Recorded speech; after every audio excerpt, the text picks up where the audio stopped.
வானத்தையும் பூமியையும் படைத்த சர்வ வல்லமுள்ள தேவனை ஸ்தோத்தரிப்போமாக.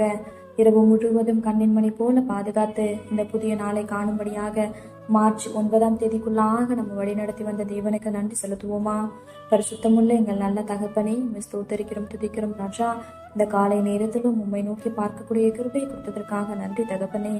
அப்பா, இந்த நாளிலும் உங்களுக்கு பிரியமில்லாத எந்த காரியத்தையும் செய்யாதபடி உங்களுக்கு பிரியமான பிள்ளையை வாழ உதவி செய்யுங்கப்பா.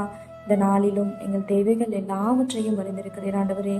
அதன்படி எங்கள் தேவைகளை சந்தித்து நாங்கள் சோர்ந்து போகாதபடி உடைய வார்த்தை கொண்டு எங்களை பலப்படுத்துவீராக ஆண்டவரே. இந்த நாளிலும் நாங்கள் யாருடைய இருதயத்தையும் புண்படுத்தும்படியான வார்த்தைகளை கொண்டு பேசாதபடி எங்கள் உதடுகளுக்கு காவல் வையும் தகப்பனே. அப்பா, நாங்கள் பேசுகிற ஒவ்வொரு வார்த்தைகளும் மற்றவர்களை ஆறுதல் படுத்தக்கூடியதாகவும் பரிசுத்தமான வார்த்தைகளாகவும் மாத்திரம் இருக்க நீங்க எங்களுக்கு கற்றுத்தாங்க இசப்பா. உண்மை போல எல்லாரையும் நேசிக்கவும் எல்லாரிடத்திலும் தாழ்மையாய் நடந்து கொள்ளவும் நீர் கற்று தருவீராக. இந்த காலை நேரத்தில் ஜெபிக்கிற ஒவ்வொருவரையும் ஆசீர்வதிங்கப்பா. அவர்கள் குடும்பங்களையும் செட்டைகளால மூடி மறைத்து பாதுகாத்துக் கொள்ளும். துதிக்கான மகிமையெல்லாம் ஒருவருக்கே செலுத்துகிறோம்.